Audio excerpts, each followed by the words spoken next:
Hello, Leo. Welcome to the Plaid Sheep Oracle. Your reading begins, the rose without thorns.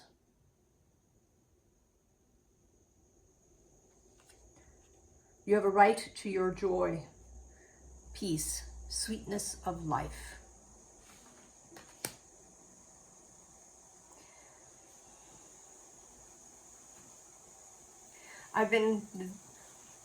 This Leo energy has been infusing other readings. It's been intertwined with Cancer.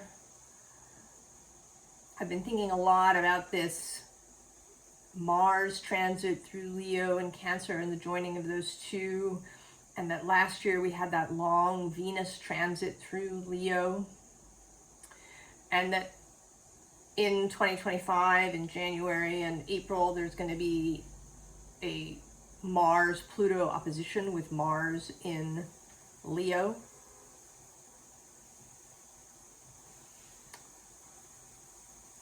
That Leo is central in some way.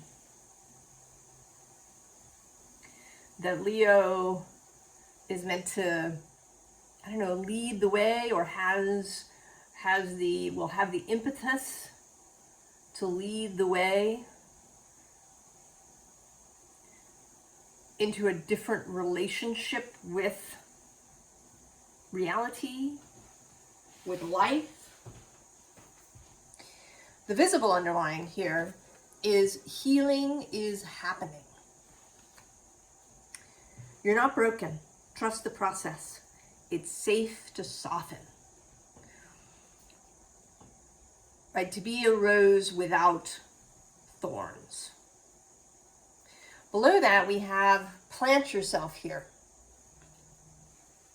Integration, embodiment, grounded action, and more planting yourself in this new belief system that you're not required to have thorns. That you can be a rose without thorns. The unseen underlying is the Great Mother. Surrender to the mystery. Fall into her arms. And certainly there is a feeling of Cancer there, although I think, just saying that Cancer is the mother is to severely reduce Cancer's complexity and nuance. But I think that is part of it. And also with Pluto, Pluto and Ceres are actually going to meet in Aquarius in December.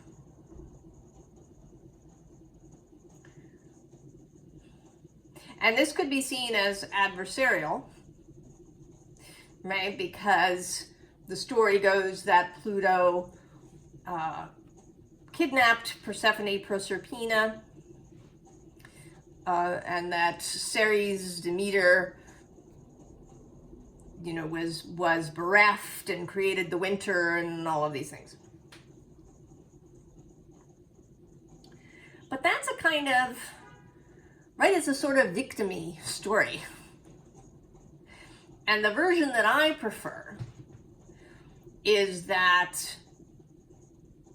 after Persephone is taken underground, that Ceres Demeter has kind of her own revelation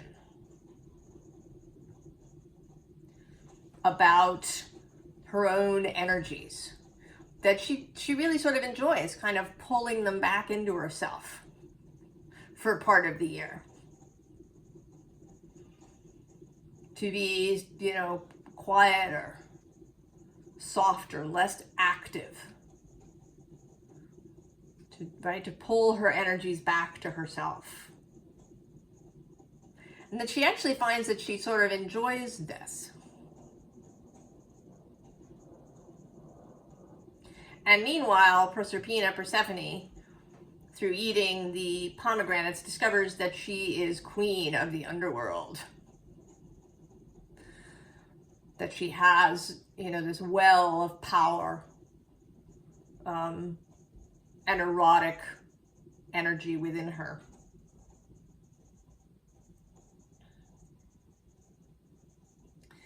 And that then they, you know, afterwards they create this arrangement.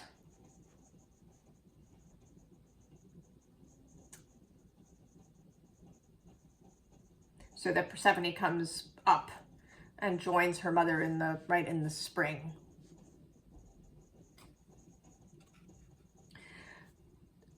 So I don't personally see Ceres as Pluto and Pluto as adversaries. I think Pluto is another planet who gets a bad rap. I think all the planets care deeply for all life. That there is part of Pluto that is part of the Great Mother.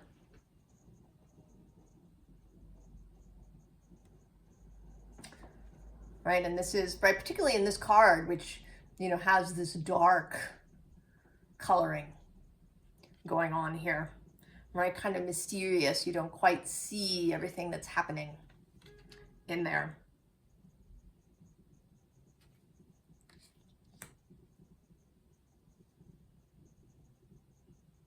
So there's something here about the mystery and about surrendering to the mystery.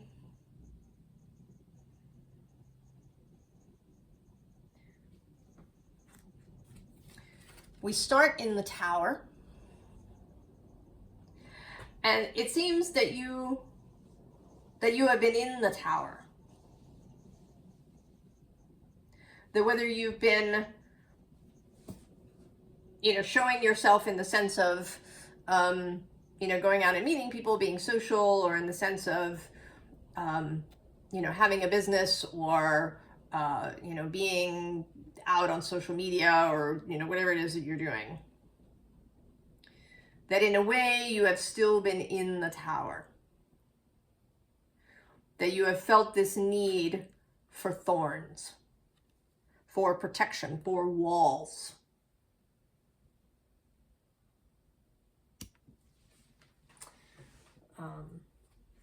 The Four of Earth is under that. Right, the sense of stability, a feeling a need for stability. Leo is a fixed sign. And then at the underside, we have this temptation card. It's the devil in this deck. And today it feels like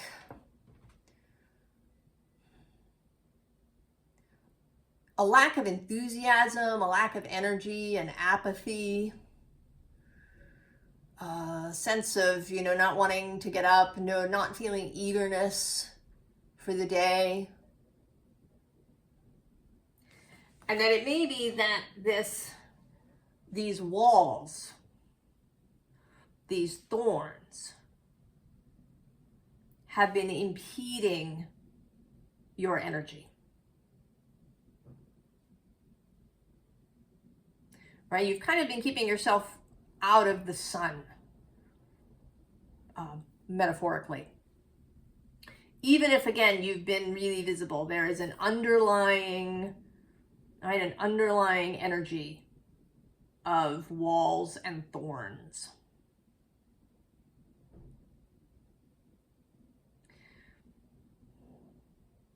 A lot of the readings have felt preparatory, that they're intending to give us a heads up.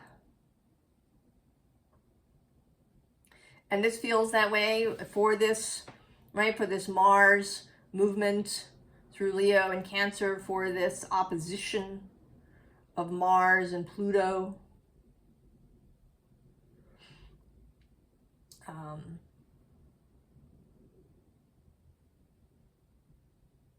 Also, I want to say for the sun, at its, here in the Northern Hemisphere, particularly, reaching its kind of most shadowy moment. But if you're in the southern hemisphere, it may be about the sun reaching its zenith. Because the sun is your guide, your planet. And we're approaching the solstice. The peak or the nadir of the sun.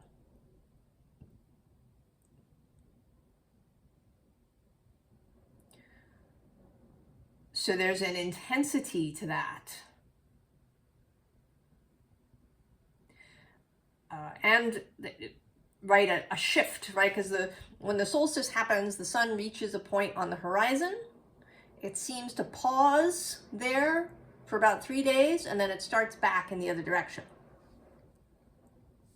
So there's a switch, a pivot that occurs at the solstice. And I kind of have that sense here with this Two of Earth. Because it is as if, I mean, there's a sun kind of up here, but it's as if she's holding almost a sun in each hand. That there's this pivot point of the sun shifting and moving in another direction.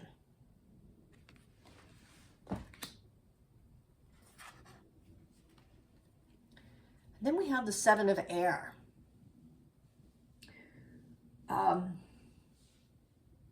Kind of getting your thoughts together.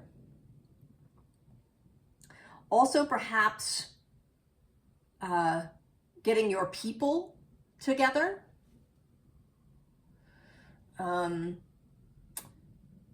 Organizing things, maybe choosing who or what you are listening to, both within your own head and outside in the world. Getting your thoughts in order. Getting these kind of air things in order. Conversations, ideas, beliefs.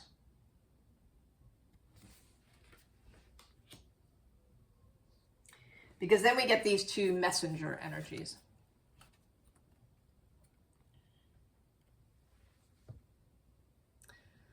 Air and earth. That are arriving, right? They're arriving with some new ideas for you.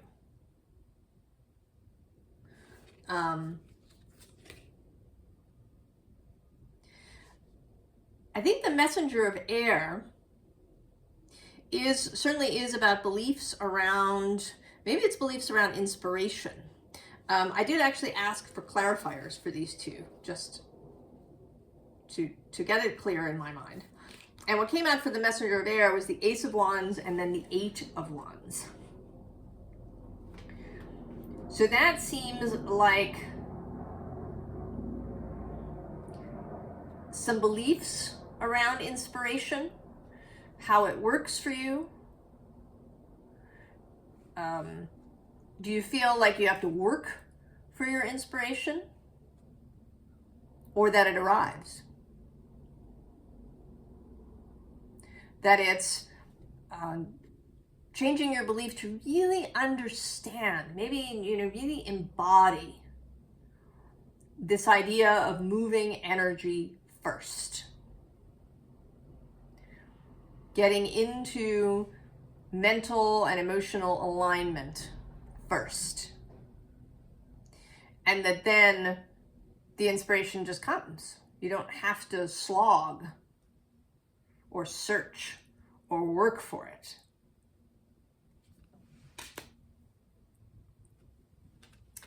And then what came out for the messenger of earth was the Five of Pentacles and the King of Pentacles. So if you have beliefs around scarcity, and this is any kind of scarcity, money, resources, support, friendship, love, anything. Understanding that that you have this King of Pentacles within you. That this abundance, this affluence, this stability, this security lives within the self. And that you're not going to find it externally. Building walls of various kinds may not really do it for you.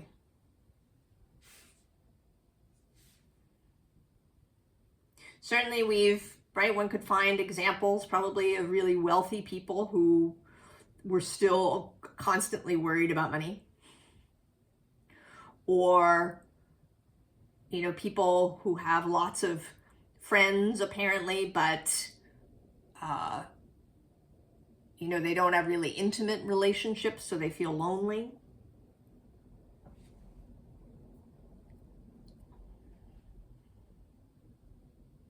Right? It's about your own, right? The inner self.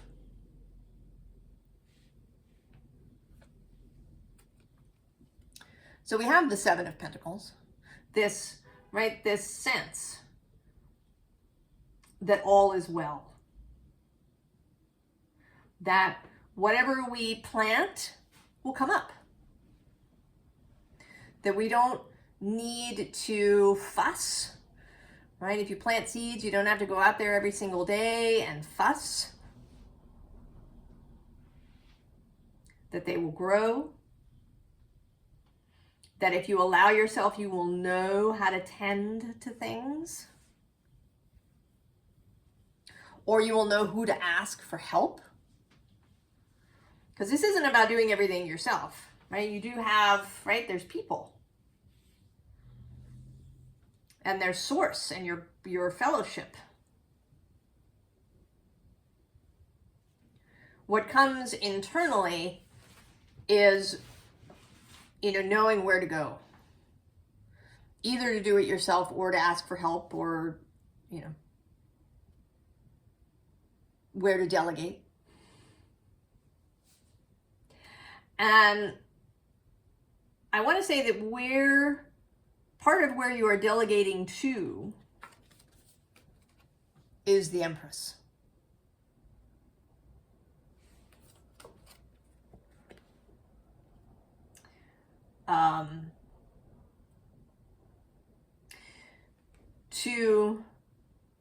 To really allow, the Great Mother to do what she loves to do, to create. Source loves creation. It's not efforting on Source's part.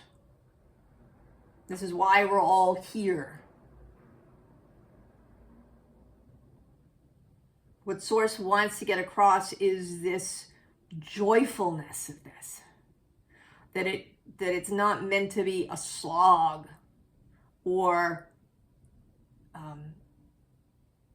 a really dense battle. Sometimes, in spiritual circles, people talk about that. They talk about how dense the earth is. And that if, because you were a spirit first, that you come here and you have trouble moving around because things are dense. Now, I have absolutely no idea whether or not that's true. I don't believe that it's true.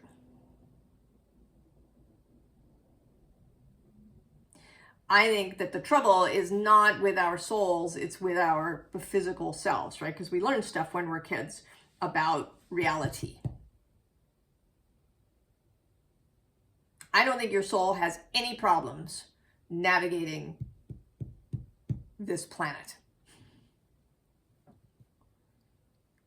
Or, physical reality. I think your soul loves it, enjoys it, revels in it.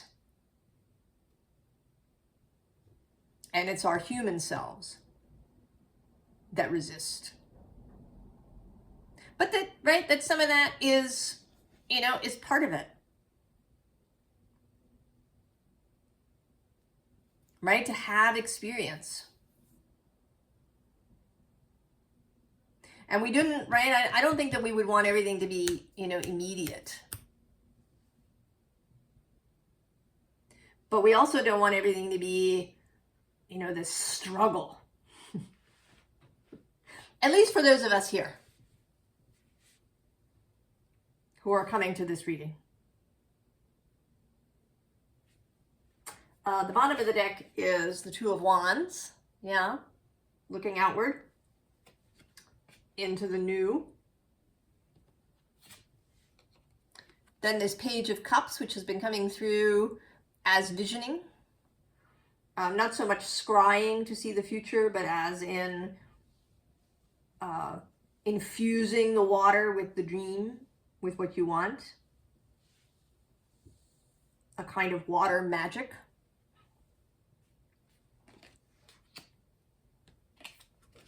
And then the Ten of Cups.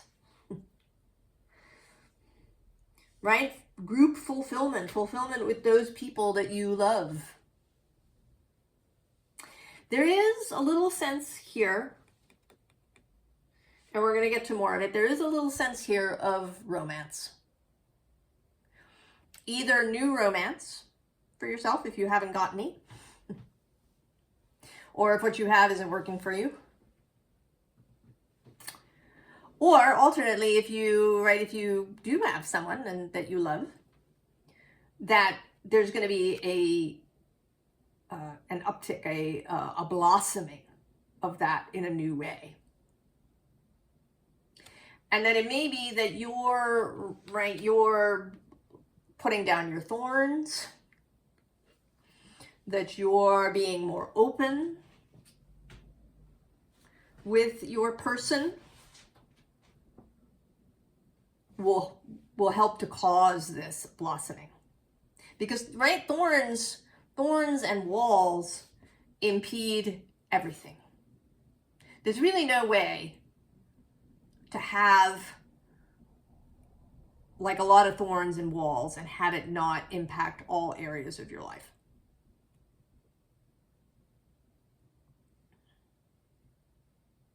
I mean, there may be some areas where, you know, where it's more serious.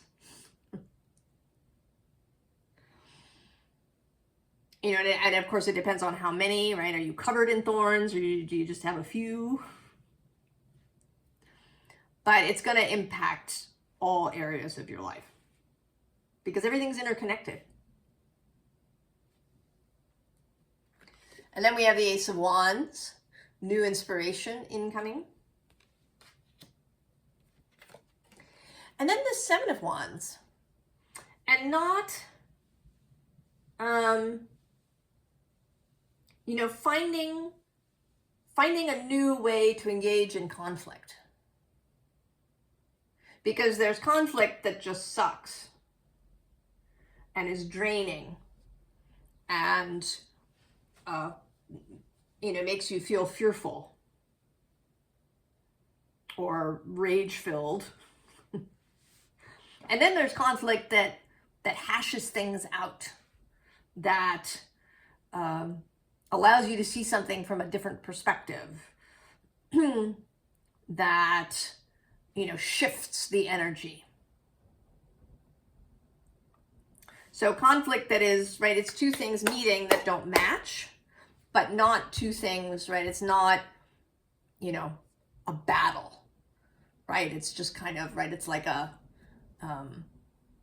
you know, a friendly wrestling match.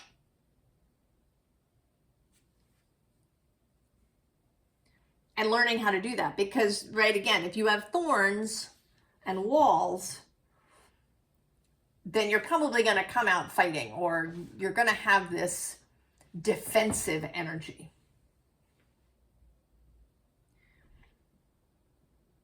So that, you know, none of you don't get the chance for this kind of juicy conflict.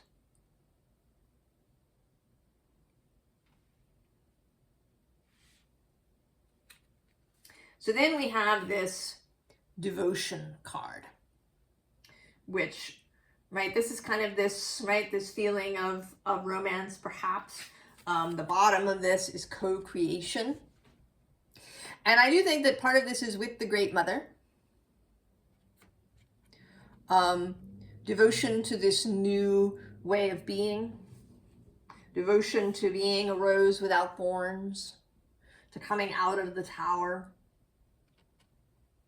Or throwing open the doors and the windows of the tower. To allow other people in. But it may also be there is this little bit of feeling of a romantic relationship. So however that works for you in there. Below the devotion is insight. And then actually there you are below that with courage. And then I'm going to go one more with connection.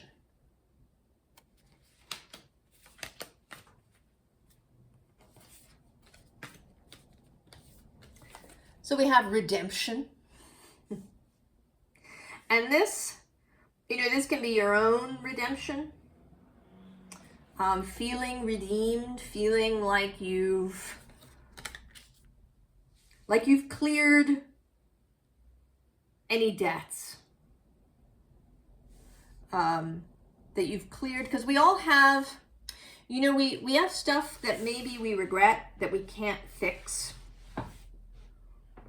Something that you said to somebody or did long ago, and, there's no way to fix it. You can't go back.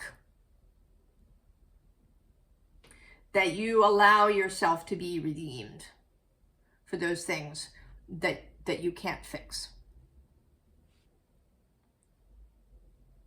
And it may also be redemption of others.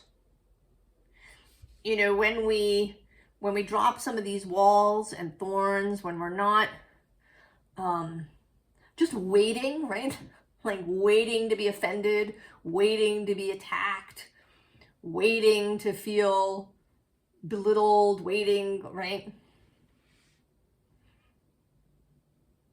Then we may, right, when we soften, we may see that a lot of that wasn't even really happening.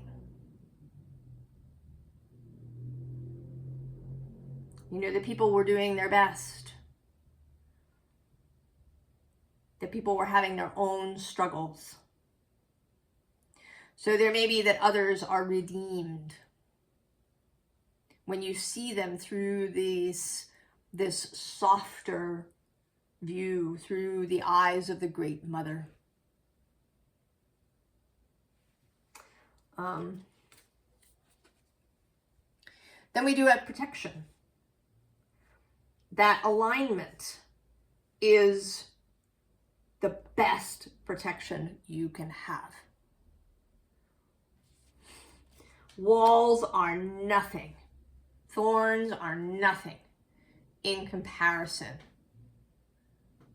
to keeping your alignment clear and steady.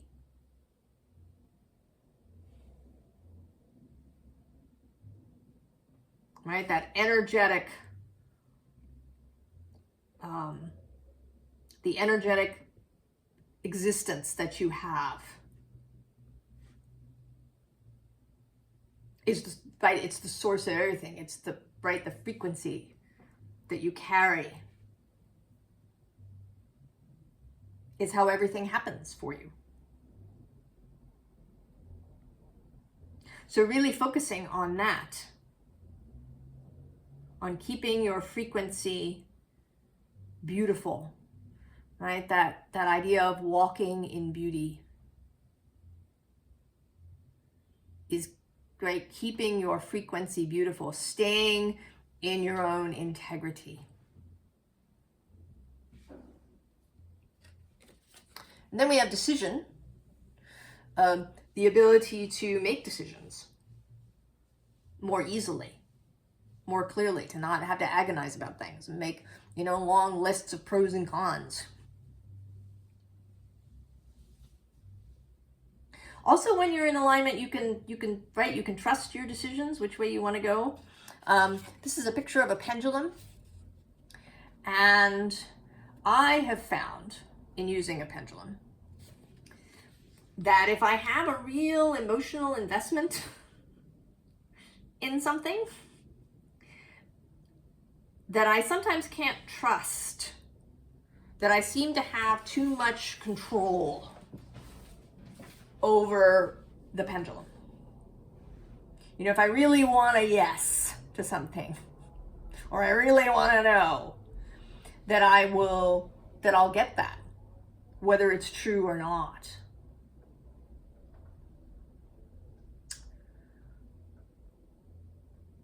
So if I can, right, so I, you know, on those occasions, I don't use the pendulum.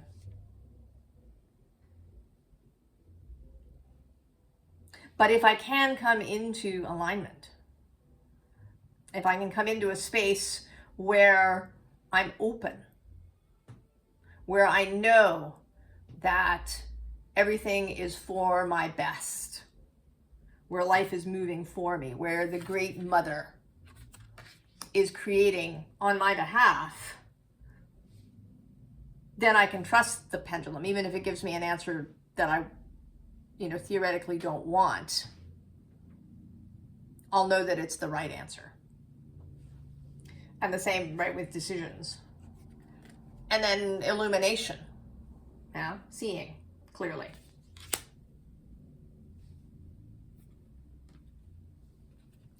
So we have this moon card of this, right, this body language here is a little protective. But there's a sense that you are ready, you know, that you're about ready to open your arms here, because the bottom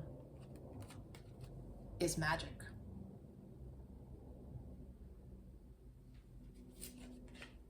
And right below is this speed movement card. And then actually I'm just seeing there's voice, speaking your word, and the outer core with fluidity, and magnetism, attraction.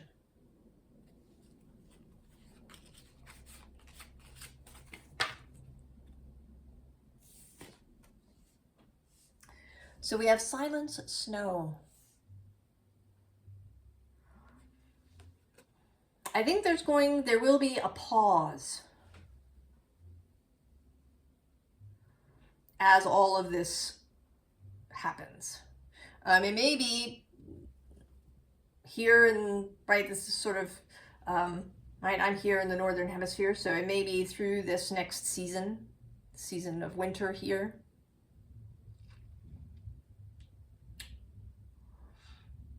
That there is a pause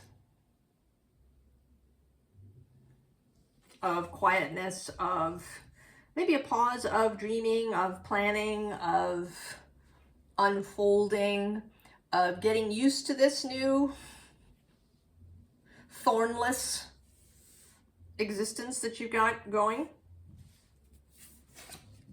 And then we get beginnings and the breath of life.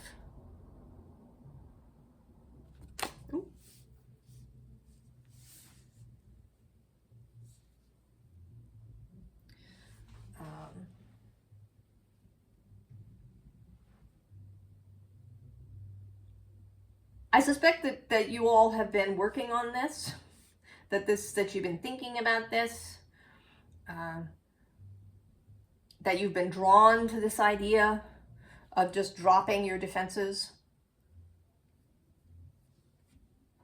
And it may be that, right, this Pluto-Mars opposition is going to really push you kind of to choose, right? Do you choose to see that as a battle, as something that you need to hide from, as dangerous conflict? Or do you see it as productive, as these two forces getting together? Something that I haven't seen too many people talk about. In fact, I don't think I've passed an astrology reading that mentioned it. But on November 3rd, this coming November 3rd, if you're watching this when I post it, is the first perfection of the Mars-Pluto opposition. And then just shortly after, just like 2 or 3 hours later, there's a perfection of Venus opposite Jupiter. So there is, in fact, a synergy of these two sets of things happening. And I see this Venus-Jupiter opposition as providing this beauty, right? The Jupiter passing through Gemini, new belief systems. Venus and Sagittarius, choosing your target with love for what you love, what you adore, what turns you on.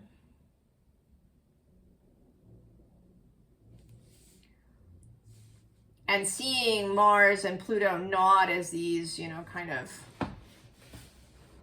warlike entities, but as energy and exuberance and depth.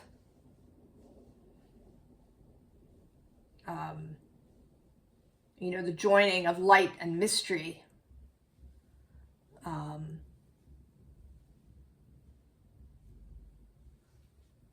So how do you, right? How do you see it? How do you feel about it? Formal advice. 7 of Swords. Right, going, right? If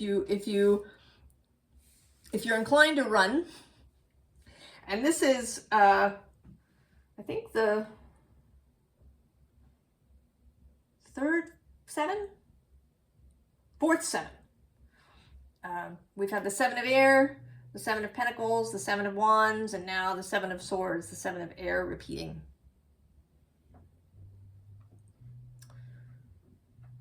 Sevens, the movement into something new, right? All of the odd numbers are change, really, right? You go from evenness to oddness, from 6 to 7.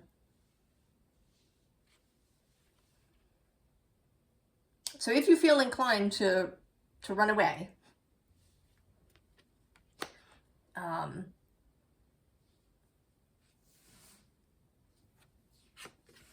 the world is on the bottom. You are not alone.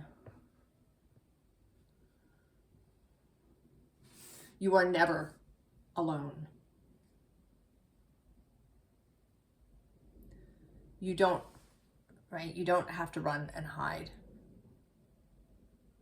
There are others. And sitting here in front of me as I read is this 10 of Materials card too.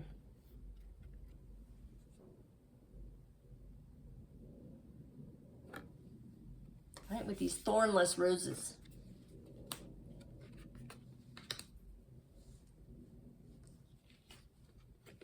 And here you are, Queen of Wands, Queen of Fire. You've been sitting on your throne in this tower. And this Ace of Wands is arriving with a new wand for you. And it's true, when this new wand arrives, you get the Tower again, and this time with lightning.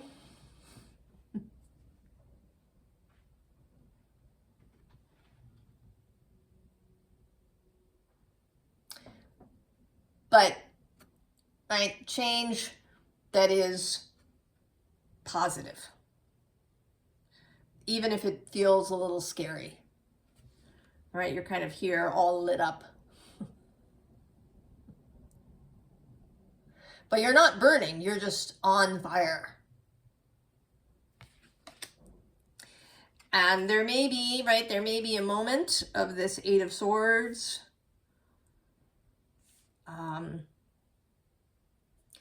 Too much goodness, too much beauty, too much affluence pouring in can make us really uncomfortable. You don't have You don't have to hide from that. You don't have to hide that from other people. Right? Because part of this losing the thorns and the walls is also internally. You know, if you normally shove down any feelings of doubt, or, you know, if you try to push fear aside, now you're going to be gentler with that. You're not going to feel the need to shove it aside. You know that it might come, that your nervous system might have this initial reaction to excess goodness, but you don't have to succumb to it. You can allow yourself to feel it and then move on with the Chariot. Another card that wanted to come out just by itself is this Dug, or Dagaz as you may know it, from the Liffruma Healing Oracle deck. And it's this change of day. And it's also making me think of the solstice. This shifting, this pivot, this changing of the light. So there may be something too happening on the solstice. It may just be that the first Mars-Pluto, where Mars is in Leo, happens on January 3rd. You know, so a week or so after the solstice, week and a half.